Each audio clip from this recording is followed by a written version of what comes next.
परंपरागत सुरक्षा की धारणा के तहत तीसरा तरीका जो अख्तियार किया जाता है वह है अंतर्राष्ट्रीय संगठन के माध्यम से।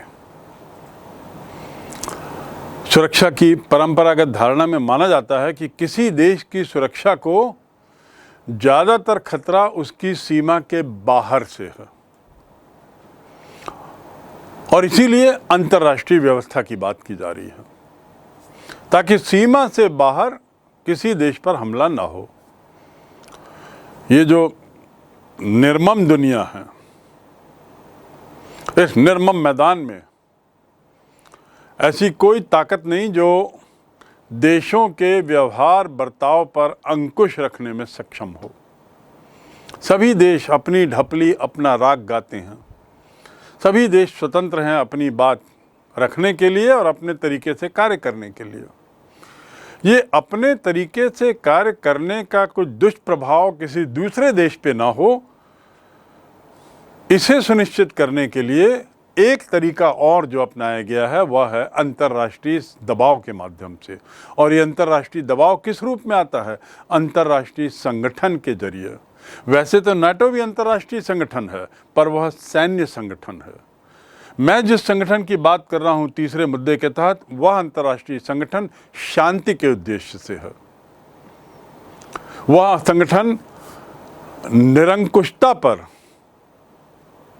राष्ट्रों के तानाशाही रवैये पर, उनकी मनमर्जी पर अंकुश रखने के लिए है।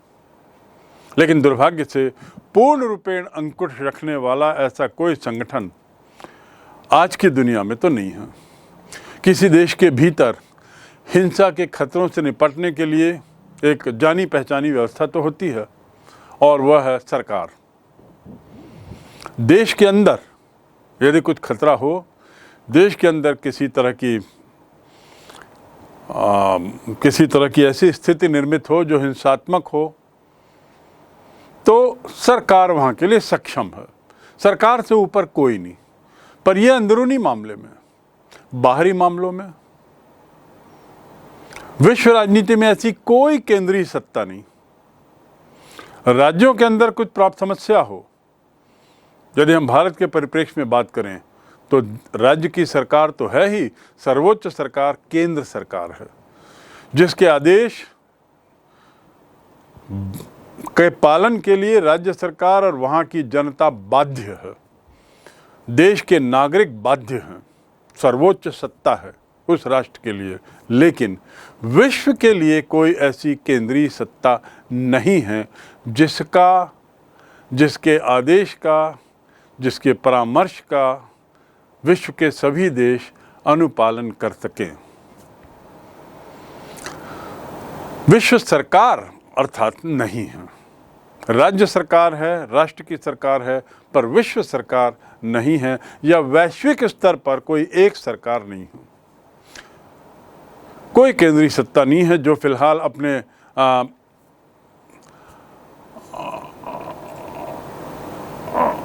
अपनी बातों को देशों पर लाद सके,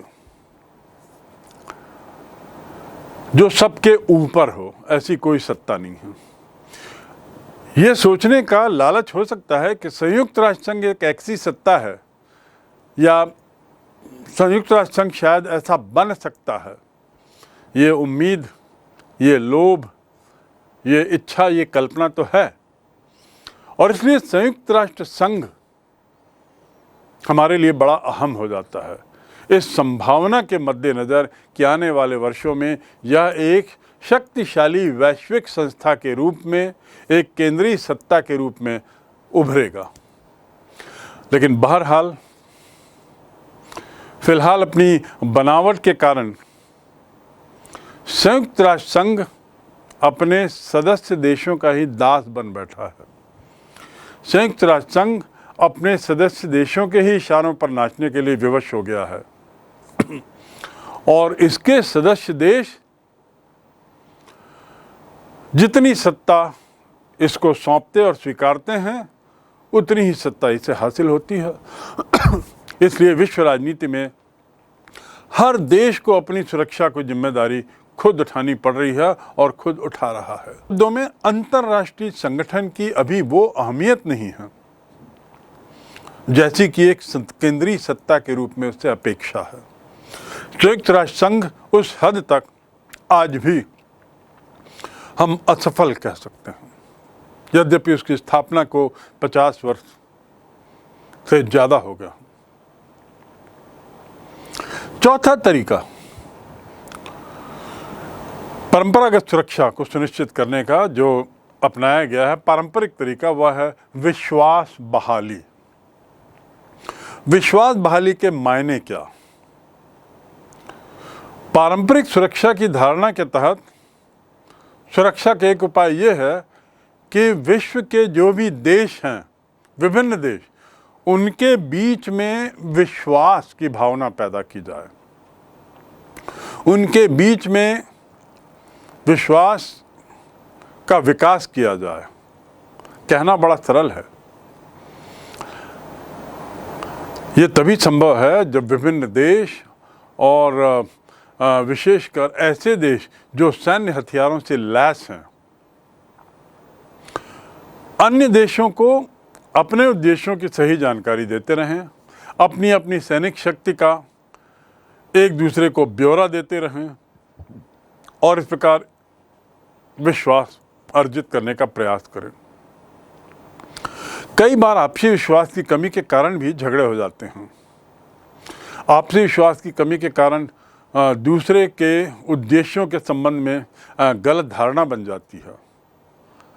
हम सैन्य हथियार जिस उद्देश्य से भारत इकट्ठा कर रहा है, तो कुछ अन्य राष्ट्र इसे अन्यथा समझ सकते हैं।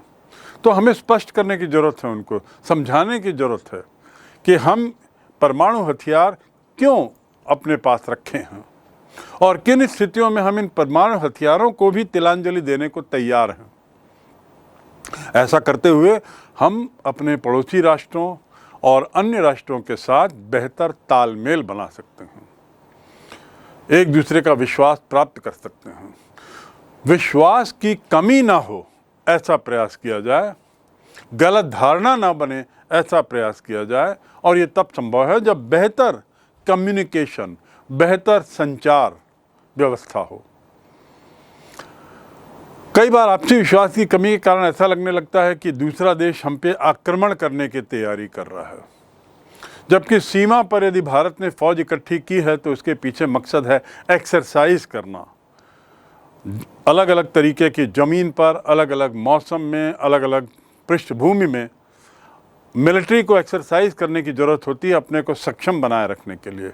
लेकिन कभी क्या होता है, जब ऐसी स्थिति होती है कि सीधे भारत कभी ऐसा करेगा और उसने पड़ोसी देशों के साथ संवाद न किया हो, तो पड़ोसी देश समझेगा कि शायद ये हम पे आक्रमण की तैयारी है।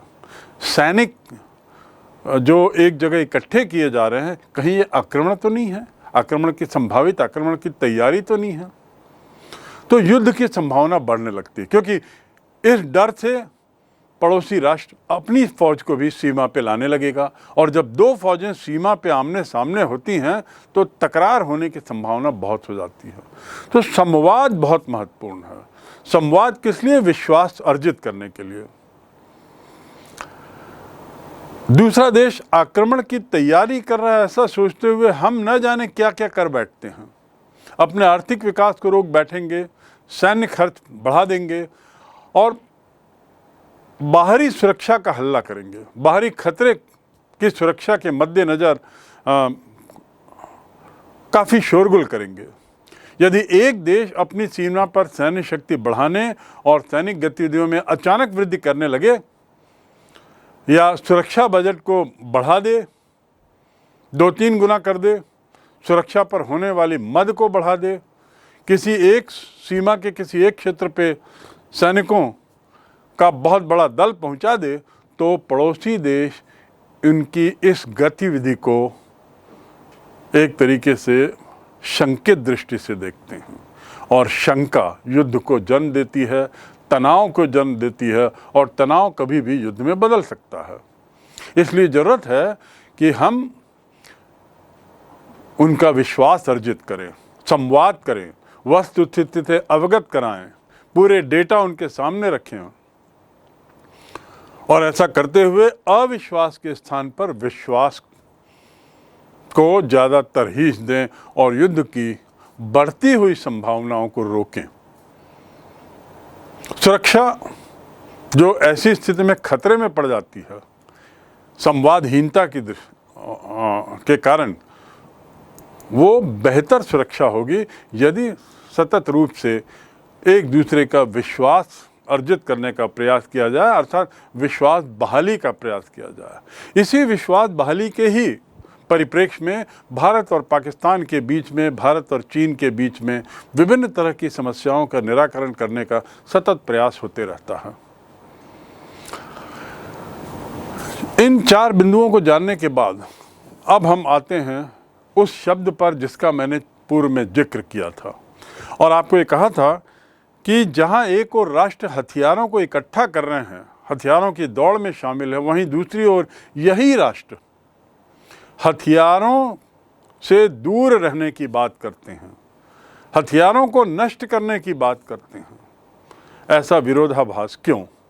और ये हथियारों से दूर रहना, हथियारों को नष्ट करने की जो बात है वह राजनीतिक दांव पेच में फंस गई है और इसीलिए हथियार कम नहीं हो रहे हैं, निर्माण बढ़ते ही जा रहा है। इसे कहते हैं निःशस्त्रीकरण।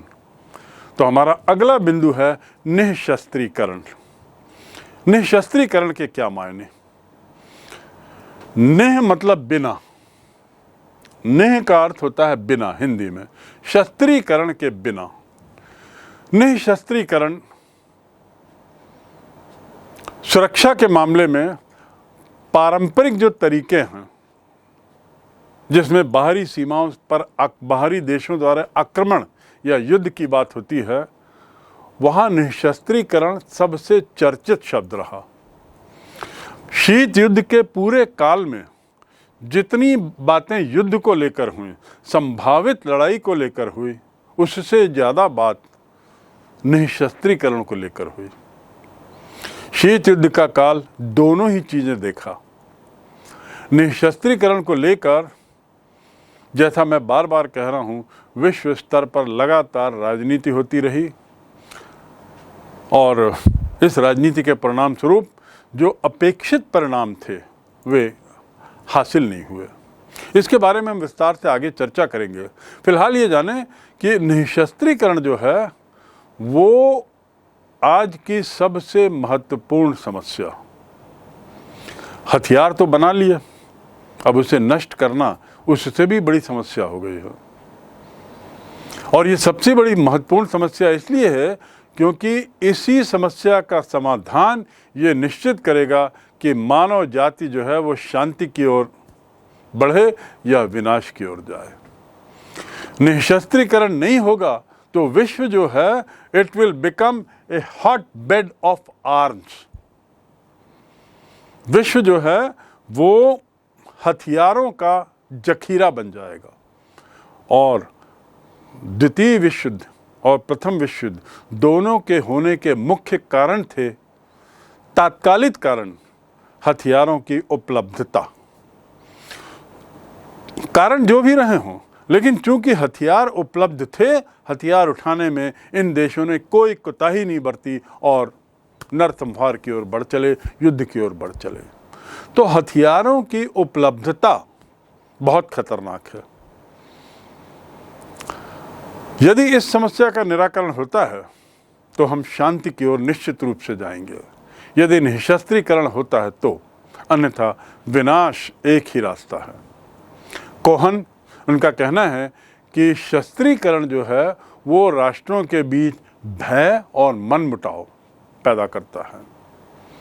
शस्त्रीकरण से कोई कॉन्फिडेंस नहीं आता, आत्मविश्वास नहीं आता, ये सुनिश्चितता नहीं आती कि हमला नहीं होगा, कोई गारंटी नहीं। हम तो पूरे तरह हथियारों से लैस थे, फिर भी चीन का आक्रमण हुआ, पाकिस्तान का आक्रमण हुआ और समस्याएं रहीं। पाकिस्तान के द्वारा एक नहीं बल्कि 3 युद्ध लड़े गए।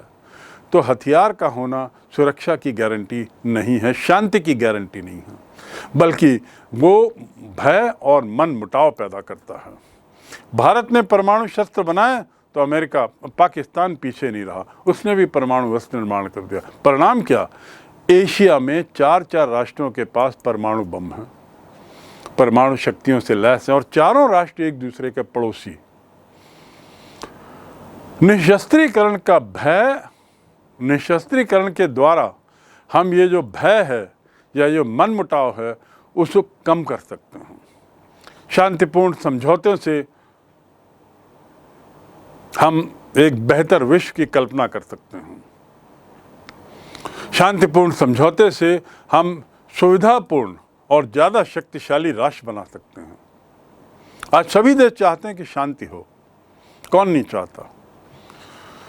शांति की दौड़ में ही तो, शांति के पीछे ही तो पूरी दुनिया वर्ल्ड पीस के लिए प्रयासरत है।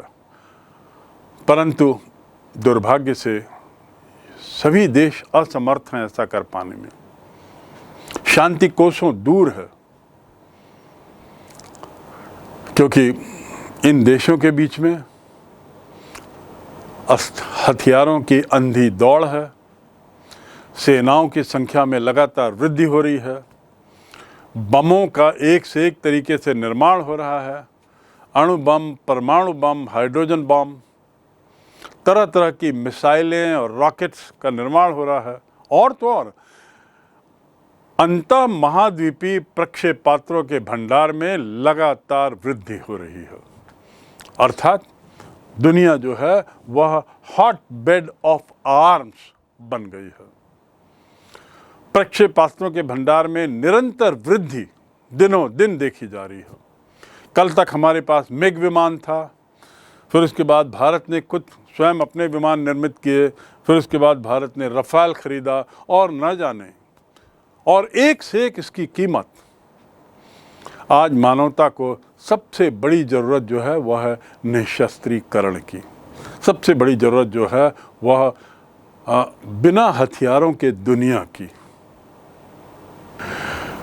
इसे विडंबना नहीं तो क्या कहेंगे कि एक और जहां मानव सभ्यता को अपने सर्वाइवल के लिए, अपने को बचाए रखने के लिए, बनाए रखने के लिए निशस्त्रीकरण की तात्कालिक आवश्यकता है, तत्काल ज़रूरत है, वहीं दूसरी ओर हथियारों का जखीरा दिन दूनी चौगुनी रात चौगुनी होते जा रही है।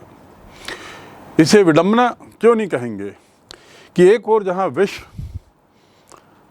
लगातार निशस्त्रीकरण की आवाज़ उठा रहा है, वहीं दूसरी ओर विश्व के वही देश हथियारों से लैस हो रहे हैं, आधुनिक हथियारों से, आधुनिकतम हथियारों से, अत्याधुनिक हथियारों से। तो निशस्त्रीकरण की परिभाषा या उसका अर्थ विद्वानों की नज़र में क्या है? निशस्त्रीकरण का जो अभिप्राय है उसका शस्त्रों से परित्याग का संबंध है। शस्त्रों से परित्याग, शस्त्रों से कटौती और नियंत्रण। छोड़ना, त्याग करना मतलब छोड़ना, उसमें कमी करना। यदि आपके पास 100 हैं हथियार तो उसको कम करके 80 और 50 और फिर अंत में 0 आना। और तीसरा पहलू है नियंत्रण करना। यदि आप उत्पादन कर रहे हैं तो उत्पादन को नियंत्रित रखें, हथियारों के उत्पादन पर लगाम लगाएं। तो ये 3 इसके अर्थ निकलते हैं, परित्याग, कटौती और नियंत्रण। तीनों अलग अलग चीज़ें हैं। जहां विश्व में कुछ समय तक प्रयास नियंत्रण को लेकर हुआ, हथियारों के उत्पादन के नियंत्रण पर, एक काल आया जब विश्व का पूरा ध्यान इन उत्पादित हुए हथियारों की कटौती करने पर गया, कमी लाने पर, संख्या घटाने पर। और फिर उसके बाद एक दौर ऐसा भी जब त्याग की बात हुई, किसी भी तरह से ना हम उत्पादन करें और ना हम कुछ रखें, त्याग करो, छोड़ दें, समुद्र में उसको डुबा दें, नष्ट कर दें, आदि आदि। लेकिन परिणाम, इसकी चर्चा बाद में करेंगे।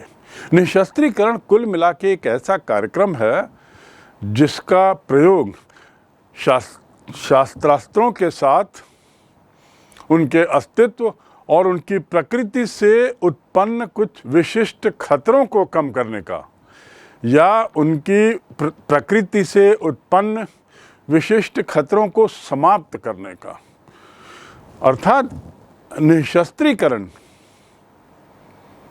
जो शब्द है उसका प्रयोग अस्त्रों के अस्तित्व और प्रकृति पर नियंत्रण रखना, उसको कम करना या उसको समाप्त करने से है। मॉर्गेनथाउ उन्होंने कहा है, निशस्त्रीकरण सभी या कुछ शस्त्रों में कमी लाना या उन्हें पूर्णतः समाप्त करना है ताकि शस्त्र प्रतियोगिता ही समाप्त हो जाए, हथियारों की दौड़ ही समाप्त हो जाए। अंग्रेजी में एक शब्द बहुत लंबे काल तक चला, आर्म्स रेस, हथियारों की दौड़। पूरे शीत युद्ध का काल आर्म्स रेस का काल था, हथियारों की दौड़ थी। तो मॉर्गेनथाउ प्रतियोगिता कम करने की बात करते हैं, समाप्त करने की बात करते हैं, हथियारों की प्रतियोगिता। श्लीचर शाब्दिक रूप में निशस्त्रीकरण ऐसी सामग्री या ऐसे मानवीय संसाधनों को सीमित या समाप्त करना है। यहाँ भी सीमित शब्द और समाप्त शब्द आया है, जो भौतिक विध्वंस में उपयुक्त होते हों। भौतिक विध्वंस में उपयुक्त होने वाले, भौतिक विध्वंस में लगाए जाने वाले, खपाए जाने वाले हथियारों पर नियंत्रण या समाप्ति। परंतु दुर्भाग्य से आज श्लीचर आगे कहते हैं कि निशस्त्रीकरण का अर्थ ये हो गया है कोई भी ऐसा कार्य जिससे दो या अधिक राज्यों के ऐच्छिक समझौते से विध्वंस के संसाधनों को घटाया जाए, नियंत्रित किया जाए या समाप्त किया जाए। ऐसा कार्य जिसे दो या दो से अधिक देश ऐच्छिक समझौते से, स्वयमेव के समझौते से उसको घटाने, नियंत्रित करने या समाप्त करने का बीड़ा उठाते हैं। डॉक्टर भार्गव वे कहते हैं, शस्त्रों में कमी या उन्हें समाप्त कर देना ही निशस्त्रीकरण है। एबर्टन उन्होंने कहा है कि निशस्त्रीकरण एक ऐसी परिस्थिति है, वो क्रिया नहीं है, उनके शब्दों में परिस्थिति का निर्माण। निशस्त्रीकरण के मायने केवल समाप्त करना या कटौती करना या परित्याग करना नहीं, ऐसी परिस्थितियां निर्मित करना जो किसी भी राष्ट्र को यह आश्वासन दे कि दूसरे राष्ट्र न तो आक्रमण करना चाहेंगे और न आक्रमण की क्षमता रखते हैं। अर्थात जो भय जो रहता है संभावित आक्रमण का शत्रु देशों द्वारा, तथाकथित शत्रु देशों द्वारा, वो संभावित आक्रमण की चिंता को ही पूरी तरह नष्ट कर देना। परिस्थितियों के निर्माण को लेकर एबर्टन बहुत स्पष्ट हैं। ना वो आक्रमण की क्षमता रखें और ना आक्रमण करना चाहें, ऐसी स्थितियों का निर्माण हो। और ऐसा कब होगा? जब उस आक्रमणकारी देश जिसकी ओर इशारा है उसके पास न हथियार हों और न ही किसी तरह की ऐसी संसाधन हो जिससे वो आक्रमण की बात सोचे। और जब कोई आक्रमण की बात नहीं सोच रहा है तो हम निश्चिंत हैं।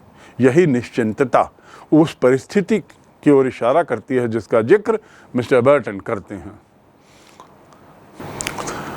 वो आगे कहते हैं कि कम से कम निकट भविष्य में ऐसी संभावनाएं पैदा हों जिसमें आक्रमणकारी न हमला करने की क्षमता रखता हो और न आक्रमणकारी होना चाहता, उसका हौसला न रखता हो। बेंजामिन कोहेन, जिनका जिक्र पूर्व में किया है, वे इसे एक प्रक्रिया के रूप में देखते हैं।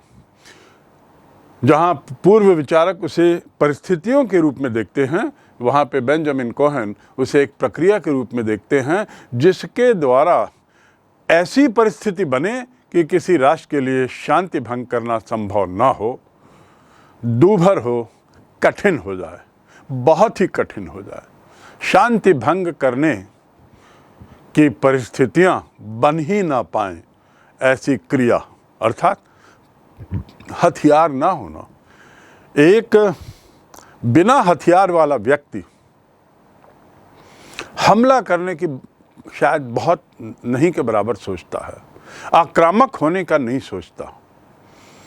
और एक व्यक्ति इसके पास हथियार है, जरूरत ना पड़ने पर भी वो हथियार निकाल के चला देता है। और 1914-18 का जो पहला विश्व युद्ध था, उसके पीछे ऐसे ही कुछ तात्कालिक कारण था कि औजार थे, हथियार थे, तो उन्होंने चला दिया। वास्तव में उसकी जरूरत नहीं थी।